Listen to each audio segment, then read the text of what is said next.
Jim Kwik, uh, what does it mean to live a good life? Jim Kwik, to you. A good life. Yeah, what is a good life?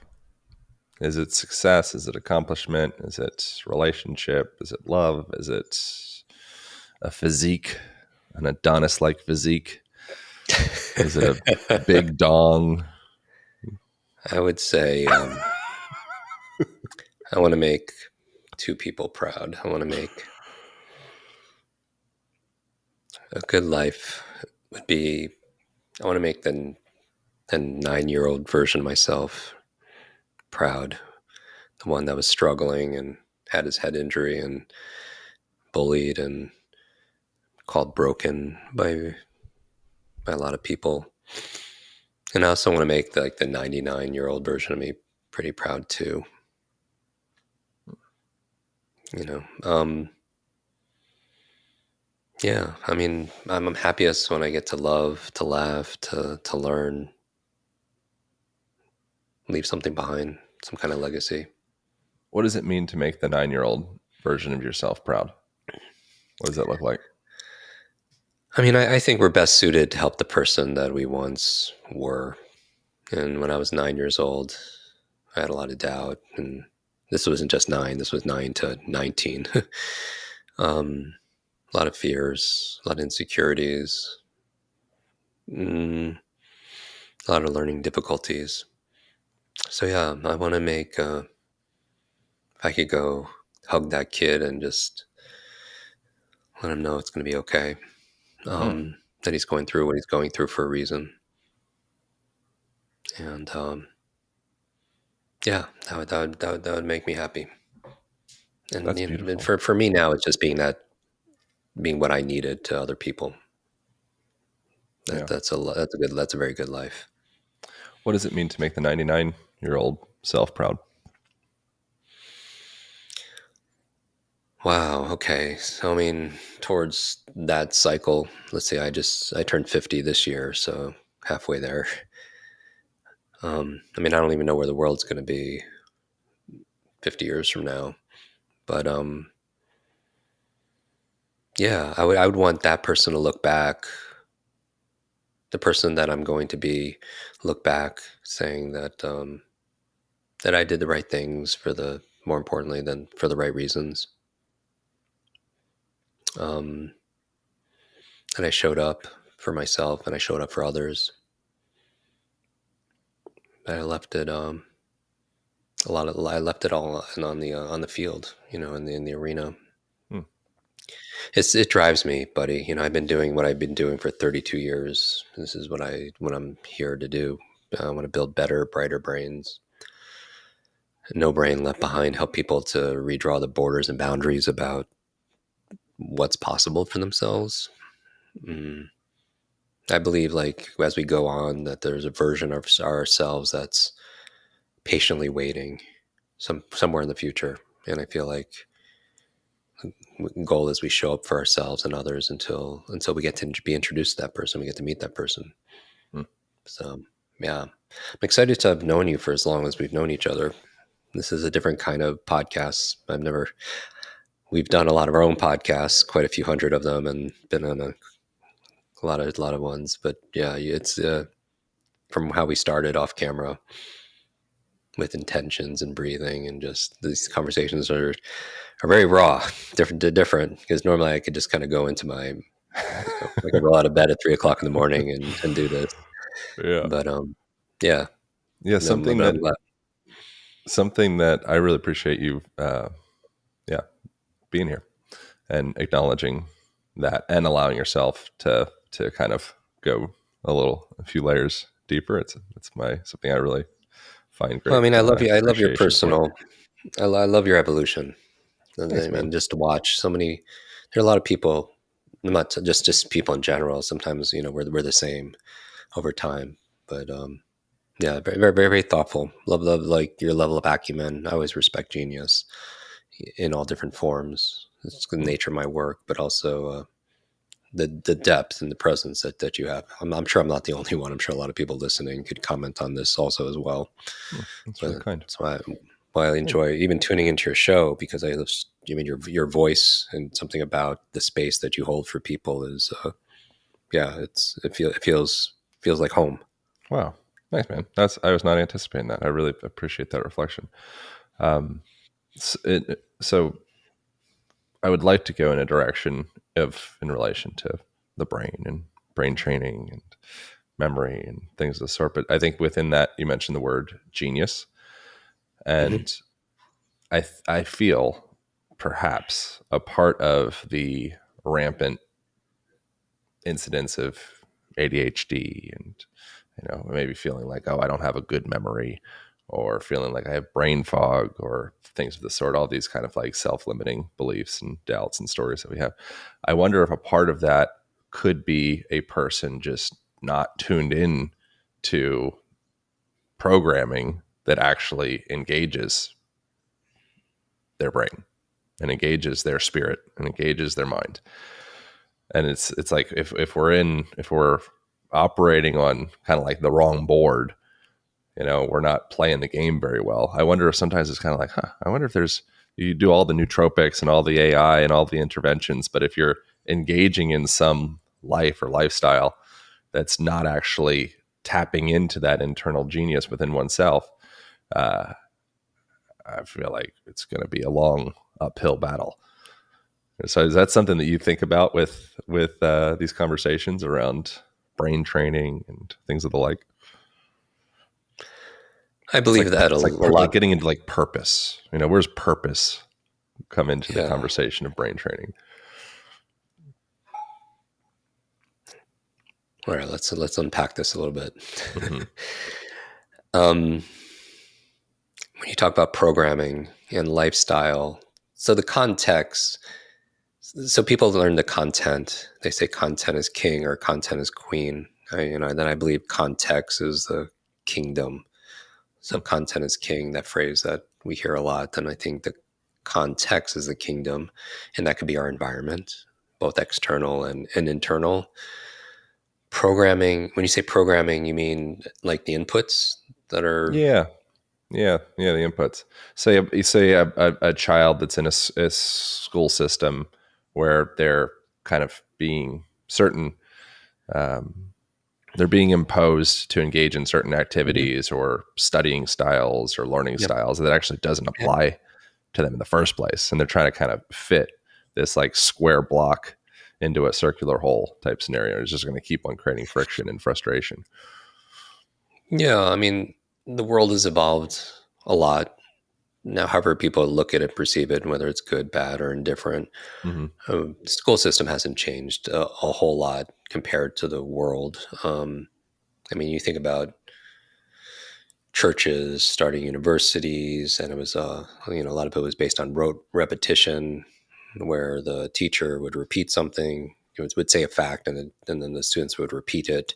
Rote mean like rotary, like a wheel. The first half is like the teacher chanting a fact, and then the students chanting it back, and that's a second half of the wheel, and it just goes around and round 50 times, and that was like learning. People still study that way. They repeat a name to themselves over and over again. They have a TEDx talk, or a talk they have to give at work or at school. They just rehearse it over and over again. It's kind of mindless. It could get a job done, but certainly there's more elegant ways that we could do it, where it's not just rote memorization, but really understanding and using more of our faculties, meaning our imagination, our creativity, our emotional states. More of it's bringing it to bear, and it just feels more whole. Not even a whole brain. More some feels like more whole self Hmm. learning. Having gone through public education and put in special education. After my traumatic brain injury, and my mom became a special education teacher to help me with my. She just recently retired after serving like. She just loves working with kids with challenges. Um, when we talk about purpose, for me, there's two kinds of purpose. There's purpose micro, like what's your purpose in studying this subject, or purpose in remembering someone's name, or something like that. Then there's more of a macro, what's your life's purpose. And also people interchange it with passion, the Hmm. word. And I always feel that it's how people use different vocabulary. For me, passion is what lights us up, and we could have many passions, things that just bring us joy. It just makes us feel on fire in a good way.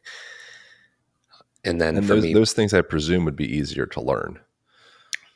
yeah, I no doubt. If you're bringing the joy and the energy, the curiosity, the anticipation, the fascination, the interest, yeah, without a doubt. And I think everyone would subscribe to that, as opposed to the opposite of something people dread, or something that's mind dulling, boring.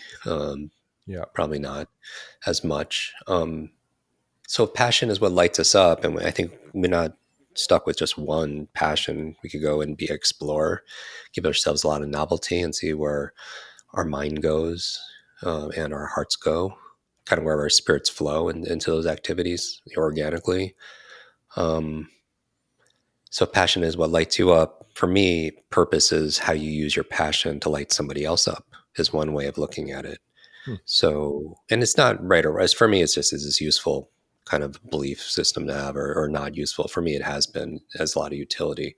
So like passion, I'm passionate about learning. I wasn't always, right. I had, you know, a decade and a half of challenges in this area.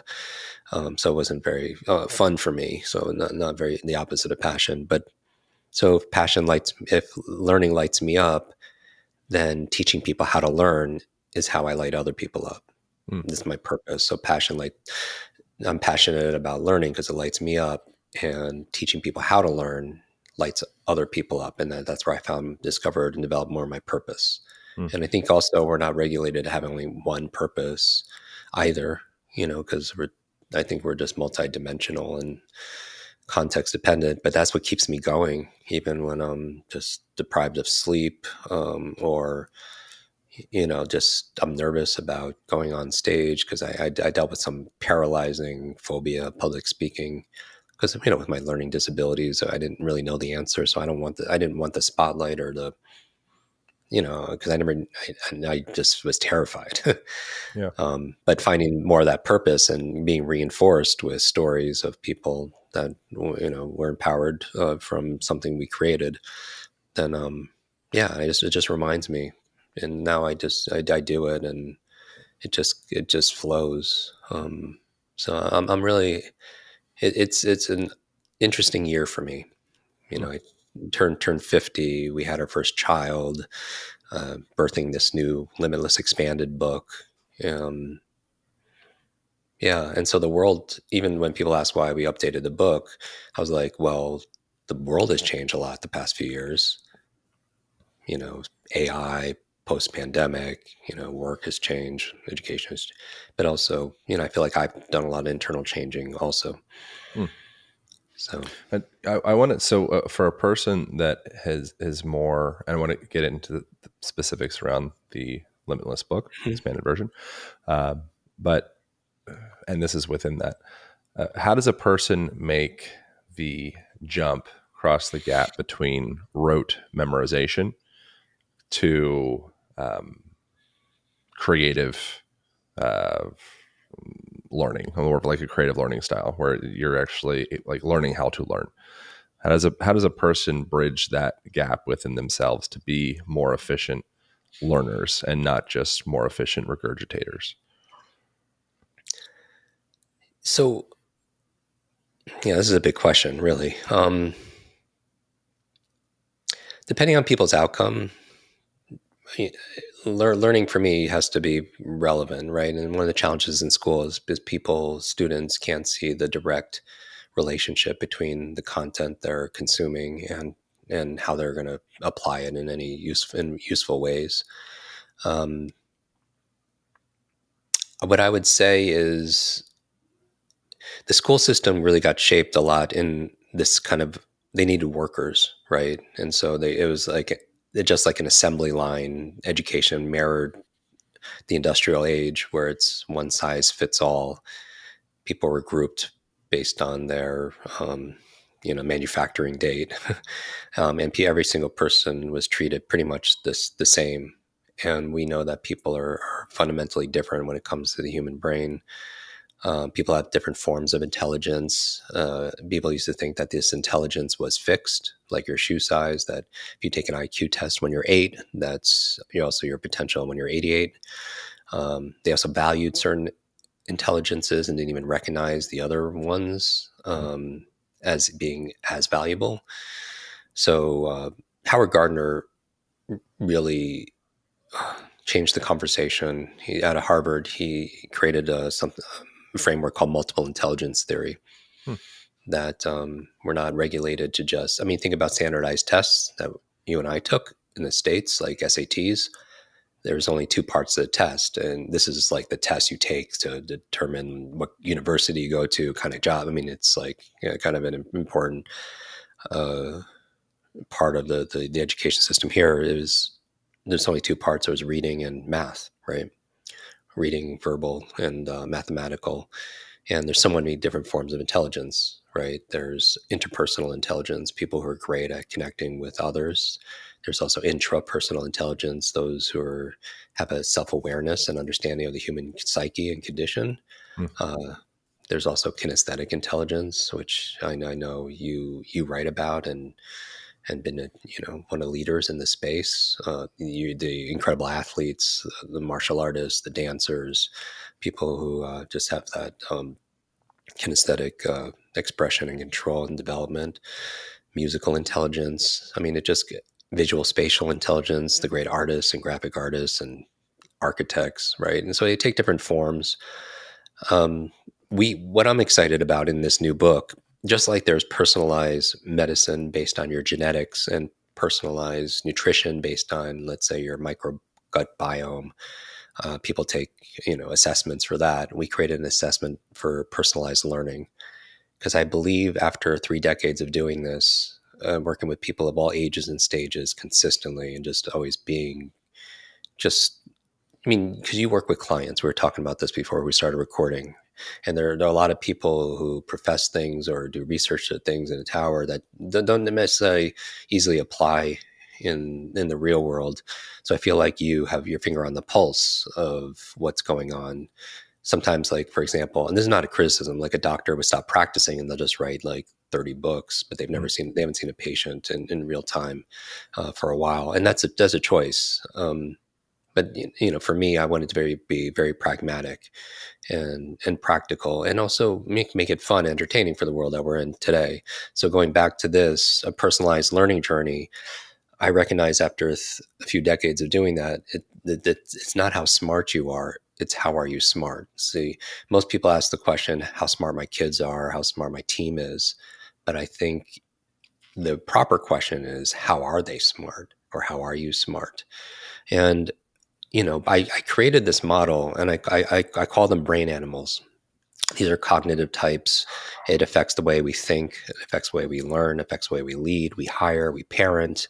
We sell. We invest. And because everything comes from our mind. And I realized that there are four main buckets. And I pulled on the sciences and psychologies, things like inspiration for this model, which I'll give you in a moment, is things like personality types, like Myers-Briggs, right? Left brain, right brain dominance theory, um, learning styles, visual, auditory, kinesthetic, introvert, extrovert, multiple intelligence theory, as I mentioned before, from Howard Gardner.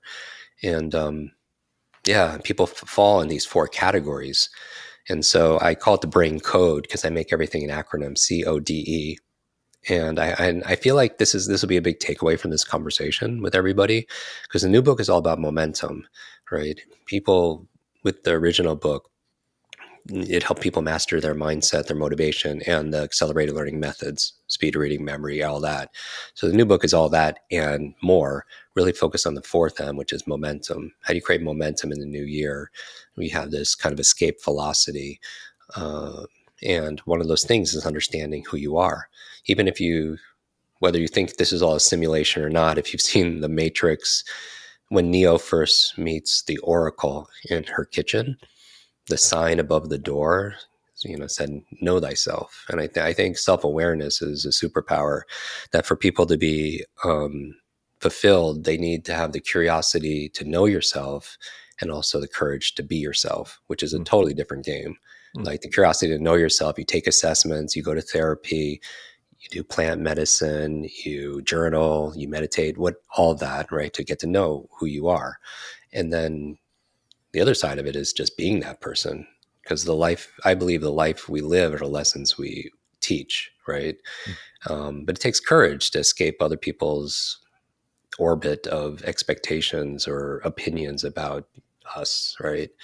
And it could severely limit us. Like when I was labeled broken, by one of my teachers in front of all the students in the classroom, that label became my limit.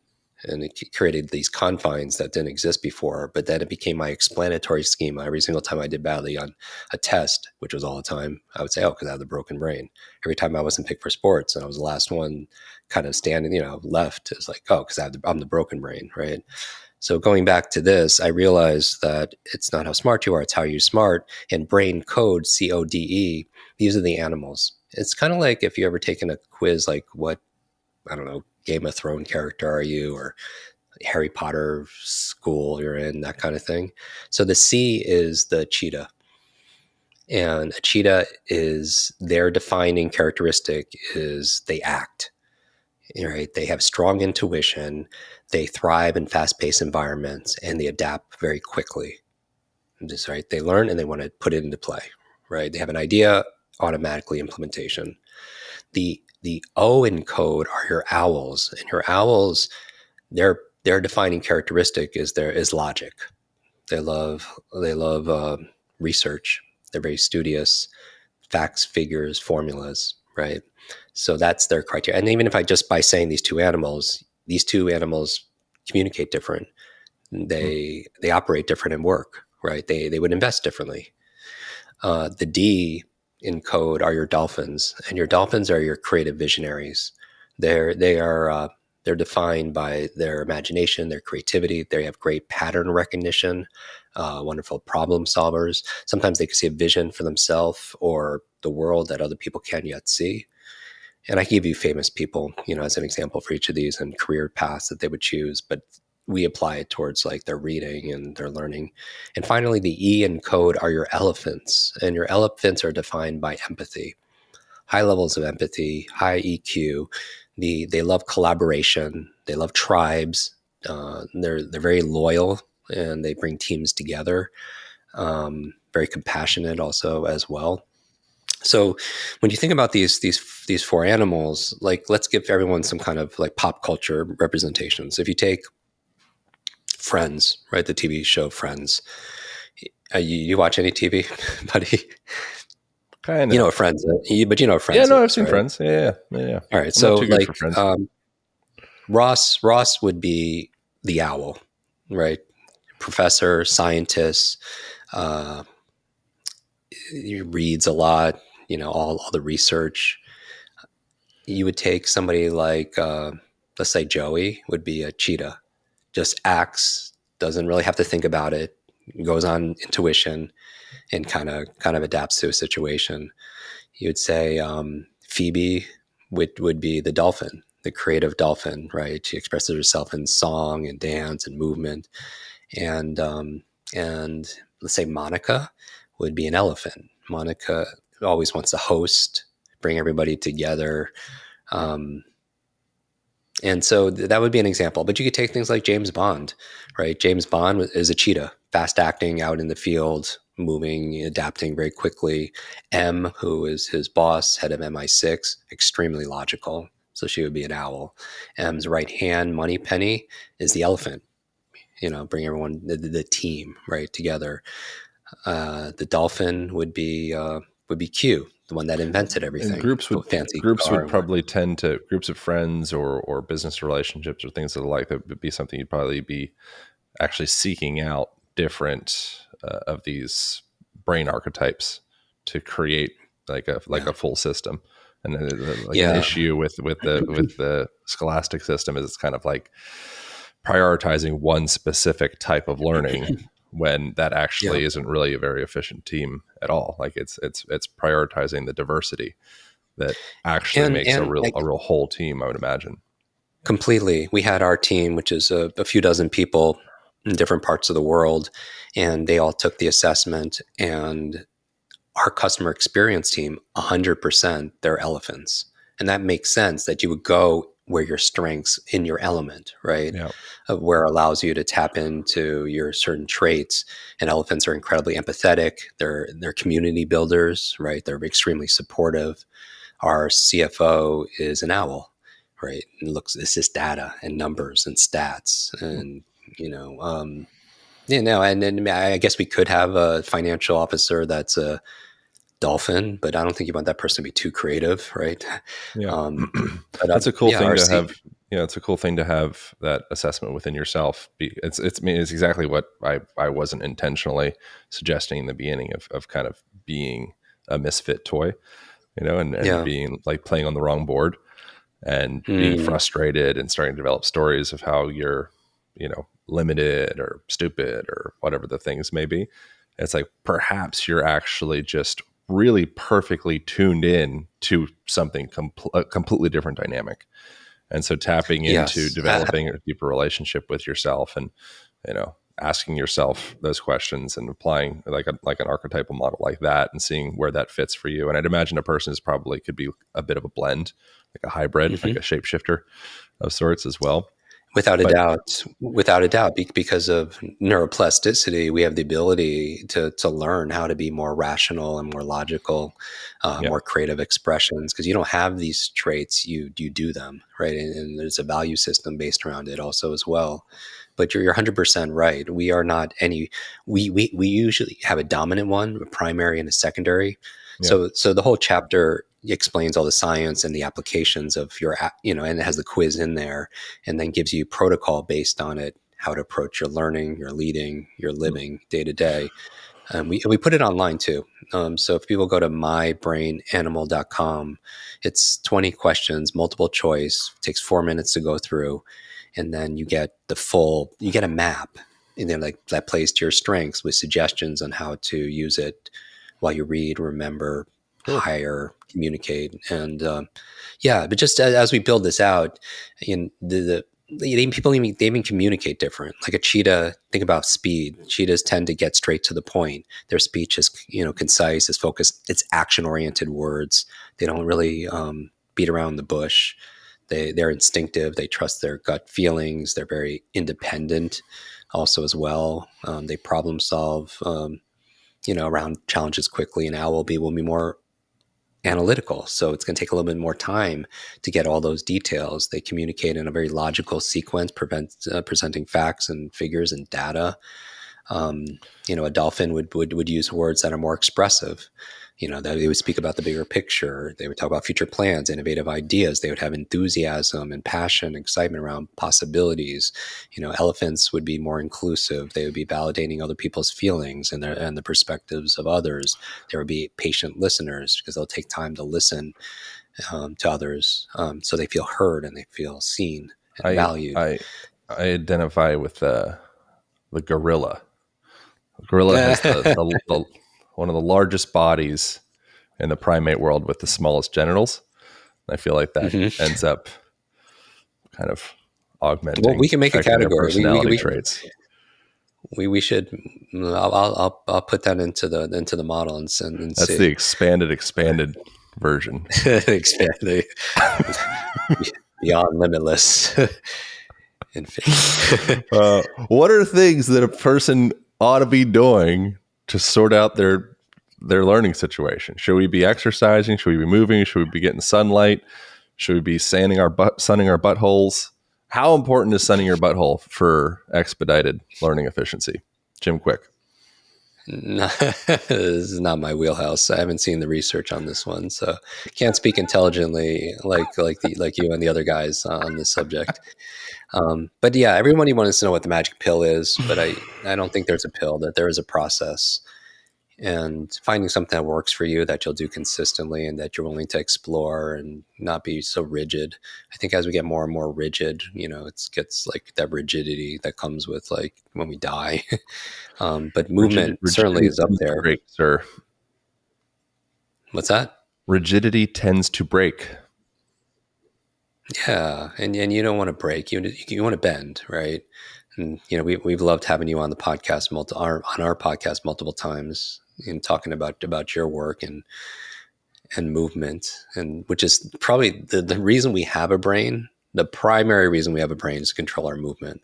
Sure. And I see this every day with our son who's 10 months old, and just watching him learn how to be able to crawl and to stand, and you could see his brain like being lit up. So there's a mind body connection that we always hear about, but there's definitely a body mind connection, that using our body in different ways definitely has an effect on our brain, which obviously is part of What our body.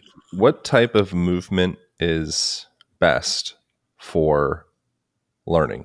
Because I think that you see a lot of our perspectives are um, guided by the path of science, and science is guided by restricting variables and isolating circumstances into a way that can be mapped out, and data can be Hmm. created. And so a lot of Yeah. that ends up being like, oh, like, well, cardio is really great for cognitive function. And Yeah. so we kind of lean on that because it's really easy to gather data on cardio. You get somebody running, you can link them up with all the different electrodes. You can run it, like, you can really map that person's physiology because they're just on this hamster wheel. What about dance? What about yoga? What about saunas? What about cold plunges? What about Okay. weightlifting? Like, Yeah. what Yeah. Yeah. kind of movement? I know I included temperature regulation in there as well, but you could say Yeah. expansion and contraction of blood vessels and all your parts would be movement as well. What Yeah. kind of movement is the best for learning? So, I mean, I could ask you this question also as well, which I love your take on it. I just want people moving. I think that people are just sitting behind screens all day, and that's a big challenge and problem, where all the blood is kind of like pooling into like the lower extremities and away from our brain. I think it's so important every 30 minutes to get up, or an hour at most, and have a brain break. And what are you going to do? You're going to do three things. It's kind of your brain is not meant to go fast pace all the time. You need like little pit stops. So even a 5 or 10 minute brain break where they do three things. They hydrate, because just staying hydrated. I mean, if you're at 2% dehydration could affect your cognitive performance, and your amount of mental energy.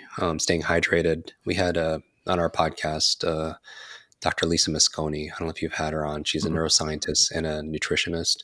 She was saying that just staying hydrated could boost your reaction time and thinking speed upwards of 30%. Hmm. So hydrate, obviously. During the brain break, also breathing, which you are a master at, which we did whole exercise right before we started recording, which I really needed because it's doing a lot of these, having a lot of these conversations. Yeah. Um, and then also movement.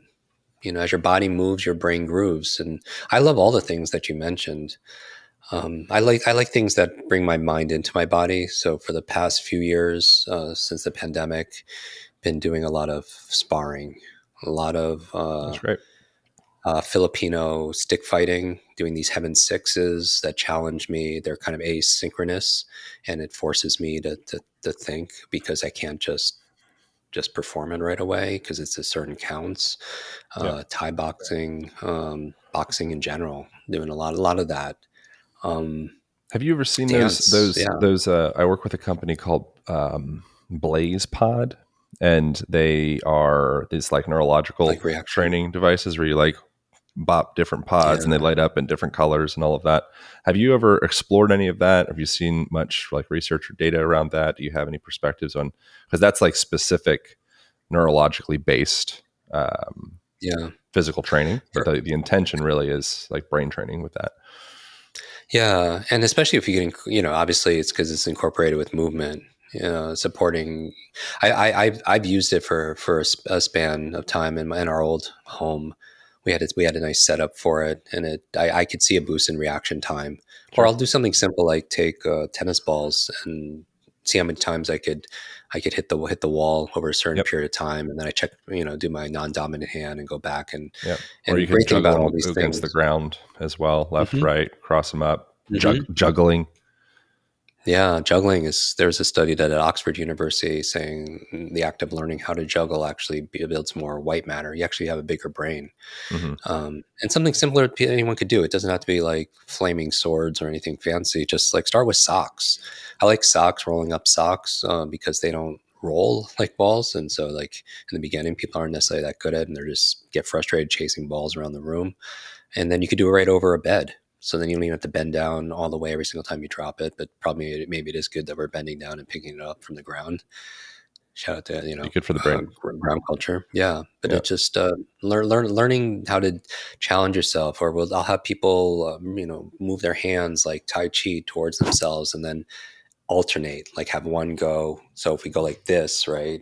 But then I have people go like, oh, what if you did it opposite, Yeah. right? Or even like taking their hands, and I know not everyone's watching this on video, but just like bringing it back and forth, kind of your wrist curls, and then doing one twice as fast, right? Hmm. And then like kind of like, and so just kind of challenging your mind. I think all of those are good because it forces novelty. Your brain grows through novelty and nutrition, just like your body, right? And so novelty, you give it some kind of resistance, and then you feed it proper nutrition. You give it some rest. Same thing with your mental muscles. Hmm. So Yeah. I'm a big fan. Also, because I would get bored, doing the same routine every single time, for me personally. But I also know even now I'm exploring, doing research on these animals and coming up with generalizations around movement and physicality. Like cheetahs could prefer high intensity, fast paced physical activities that align with their energetic and goal oriented nature, right? Maybe they sprint, do hit, they do competitive sports that appeal to them. Their physicality tends to be more in tune with their bodies when it comes to performance Yeah. and achievement. And I They would I would suppose. Go they ahead. might get more. I wonder, how does a person tap into um, neuroplasticity within themselves? Like, what's the highest leverage tools or approaches or learning styles to tap into one's neuroplasticity? Because I'd imagine challenge would be Mhm. the ticket for that. Novelty, It's yeah, yeah, novelty and challenge and subtle failures. Getting yourself to a place, which failure is a relative word, but with feedback, walls that you yeah, can barely make it over, and you're like, oh, I didn't think I was going to get over that wall, but I did. yeah, Imagine that would be a pretty primary component um, in developing what. yes. Because if there's no challenge, I agree. If there's no challenge, then there's no change. If there's no novelty, then people are just validating what they already know, right? And that's why it's so difficult sometimes for people to hold two opinions simultaneously, about what's going on, Mm, in situations or something like that.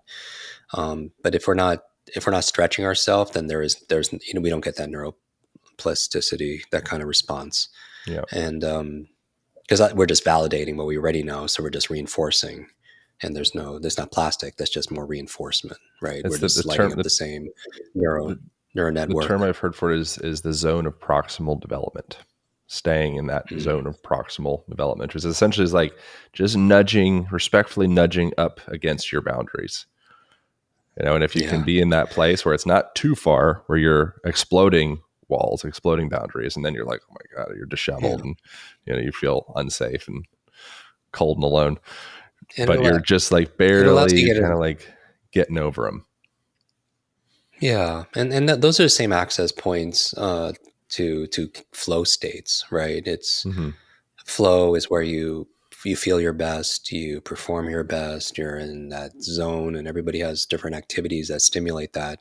But it's usually some form of challenge and capabilities where if the challenge is too great and the capability for you to meet that challenge is too small, then that you're not going to get in flow because you're going to be stressed out of your mind, Yeah. because the challenge is too great and your ability to meet that challenge, your capability or competence is too low. And if you reverse it, if your challenge is too low and your capability competence is too high, you're not going to get in flow because you're going to be bored out of your mind. Yeah. So definitely the conversation is to redraw the borders and boundaries of what's possible. It's playing and practicing at the more closer to the edge of our limits, where we have to be engaged. We can't mail it in. Yeah. Yet the difficulty is high enough for us to be able to grow and expand. Yeah. What about nootropics? I know that you in the Yeah, expanded version of the Limitless book, you have a chapter on yeah, nootropics. What yeah. We've never. where what should we be Go thinking ahead. about with nootropics? So I haven't talked about it in my career. It's one of the questions we get a lot. So the book is the first time we've actually put down the protocols and the human studies, and we reference everything, trying to make it very easy. Again, I'm not a nutritionist, nor am I a medical doctor, seeker, health practitioner.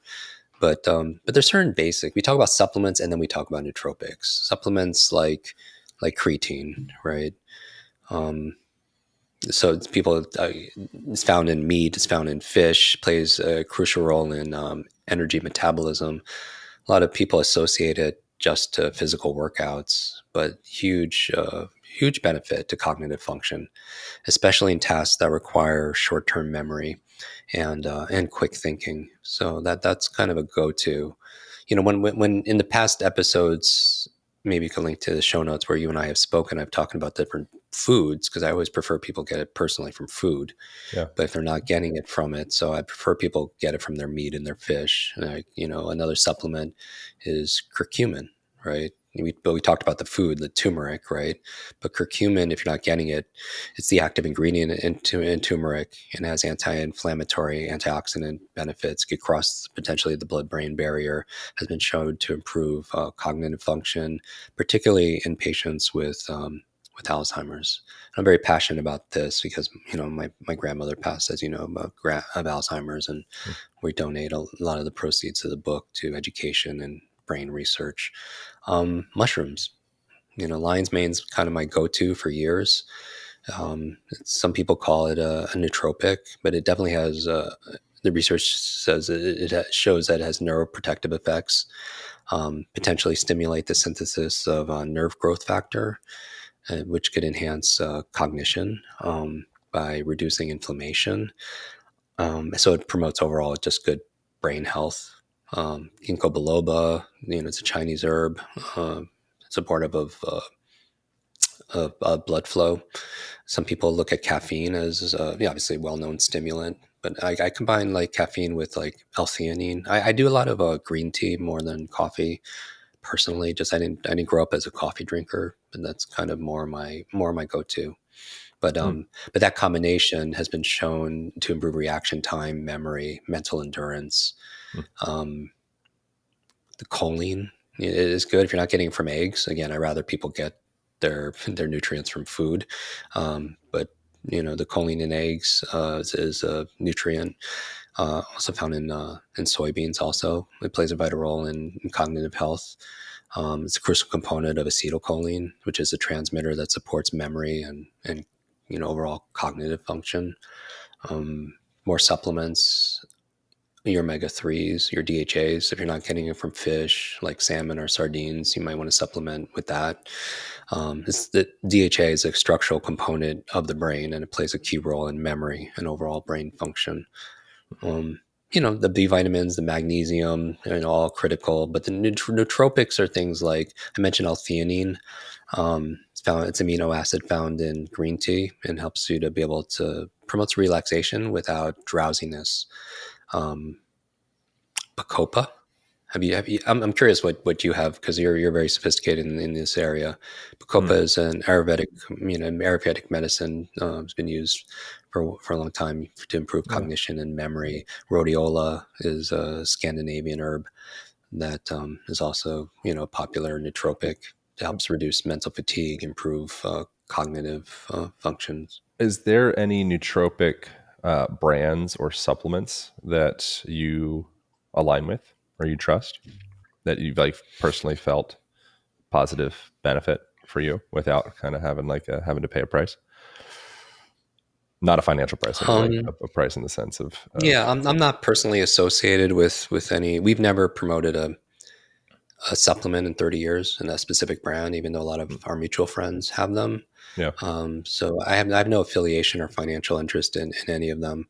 Um, But is there any ones that you've tried or just like that you feel like you've had a good experience, like an example, something I've noticed pretty positive impact from is a company called Qualia, which I don't have. I think we've been sponsored before at some point. I probably have some affiliate thing or something, but it's just, I don't, I don't even know what. I think it's a line maybe, if somebody wants to try it. But that's an example of something where I first started using.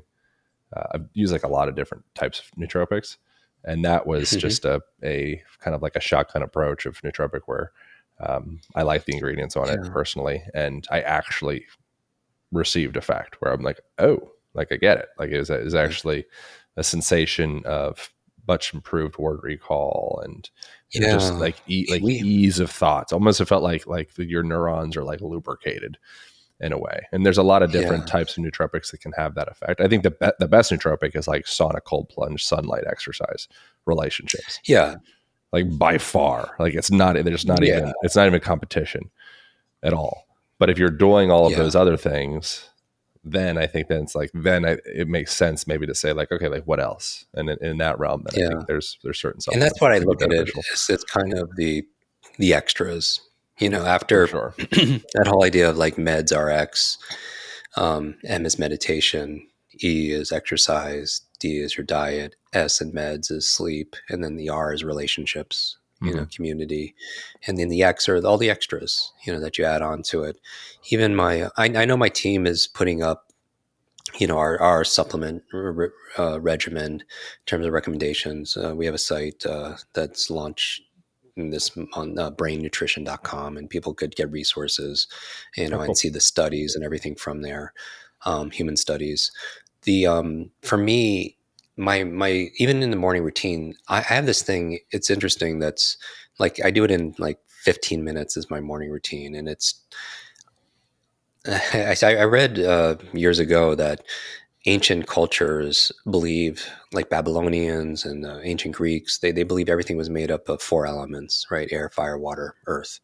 And so that's when I wake up in the morning after I do kind of like my a little prayer and gratitude, I just go outside and get grounded. And you're again the expert at this. Just makes me feel good anecdotally. Just I mean, maybe there's some exchange of electrons and things happening, but I just like touching the ground barefoot. So I get the earth, I get the sunlight, which is so important for your circadian rhythm, for you to sleep better at night, to get Yeah. direct sunlight first thing in the morning if it's hazy or As well foggy. as nitric Um, oxide production, and you produce essentially like yeah, it taps into your own opiate system in your body. Like you release it's these amazing. beta endorphins that make you feel good. I, It's I like and it I feel improves good mood even just immediately. and I feel good just even thinking about doing this. For Like sure. so, just so I That's feel because that's movement. who you are, man. You're like you are the elements. You're the ground. You're the sun. Yeah. And We then I get get my it. water in because we could lose upwards of a pound of water through rest and while we sleep through respiration and perspiration. You're a big guy, so maybe you're losing 2 pounds of of Yeah. water. But get Got my the water gorilla in, and complex though. Offsets right. the size. It's the whole But thing. then I just add something to it, like some salts or some electrolytes or whatever. First thing in the morning. So that's my water. So I have earth. The sun is fire. I down my water, my electrolytes. That's water, and then I do my breathing. Just like what we did right before. Maybe it's whether it's Wim Hof breathing or fire breathing or box breathing, or you do it, it, and then I'm like set. I'll take that. I'll get my 11 minutes of cold in a week. Which is just a couple minute plunge or shower. Do a sauna 3 times a week for 20 minutes or so, but really, hot. I like it hot because my body is very heat adapted after doing it so long. But yeah, all that stuff is mostly all the elements are definitely free. And What then at is nighttime, I'll do the elements too. Like I'll do my yoga nidra, tell me calm my system. I'll take a warm bath. So that's my water, that's my air. hmm, But I see a lot of the biohacking stuff is it's great, and it's fancy, but it's all to mimic nature, right? yeah. The PMF mats for the grounding and the Yeah, red, it's a all the red concentrated lights and in some contexts it is like a concentrated form of nature, such as the Mhm. PMF or maybe like cold laser.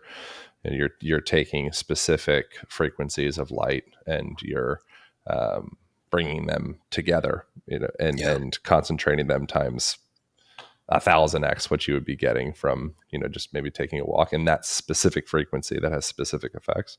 So I think there can be definitely very sincere benefits and effects of like modulating nature in a way, in the form of different devices and gadgets and like frequency based tools.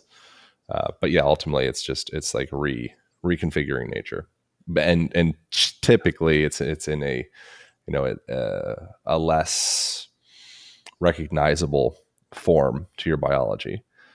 So it's like a supplement compared to eating a whole food. I think there's something there Yeah, there are to your body cofactors, being and there's like, oh something yeah, definitely there that, I get this, I understand this. yeah, Like, so comparing a cold laser to just spending time in the sun, I think there is something about like that analog quality of actually being exposed to nature, or the analog quality of like actually listening to an orchestra and like going to a concert compared to listening to a digital version of it. Like there is a felt, tangible change in that, which is a little bit harder to kind of extrapolate in like an actual like data driven explanation. and And that, I and think that there's something resonates to with that.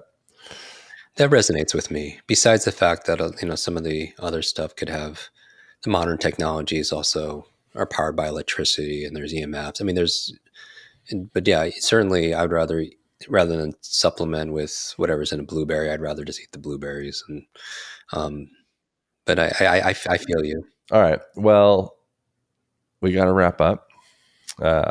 Yeah, I appreciate We it. got to we got But to no, continue the conversation. I feel like this is but I like the also we'll do another episode. We'll do it again, and then also when we're together, then I'd love to interview you and talk about all that stuff yeah. also Let's as do it, well. man. So it'll be Yeah, I love that. something to look forward to. I was looking forward to this conversation just to reconnect with you. Yeah, for sure. Um, Likewise. It's always fun. but yeah, Well, so you have the Limitless, the expanded version. So people didn't already get the Limitless book before. This is the yeah, this expanded version, is which gets into yeah.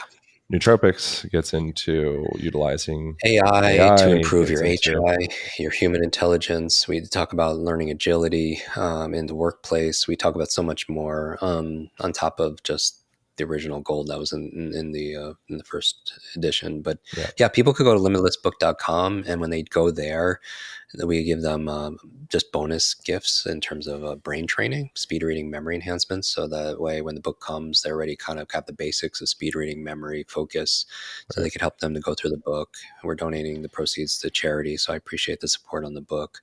Yeah. And then the quiz again is mybrainanimal.com. And I would love for people to take the quiz, and then you get this art, kind of original art, where you of your animal, and you could post it online and tag Aaron, tag myself, so we get to see it. And I'll just kind of repost some of my favorites and all that good stuff, because I'm You're just going to curious get what a bunch animals. of insecure gorillas tagging Aaron Alexander. You Yeah, bastards. and then yeah, on YouTube or our podcast, just search Jim Kwik for just our weekly and our daily content that we put out. But Aaron, buddy, I really appreciate you so much. Appreciate you, man. And, All right. That's it. That's all. Thank you all for tuning in. I'll see you next week. Bye. Hope you guys enjoyed that conversation as much as I did. If you did, you could tag me at Aaron Alexander on the Instagram. You can also tag Jim Kwik with a specific part, or maybe just a screenshot of the episode, but ideally a specific part of the episode that you enjoyed. I really enjoy that because I get to see what you guys like, and it just makes it more shareable on my end. That's it. That's all. I appreciate you all tuning in. Thanks for reviews. Thanks for subscribing. I'll see you next week.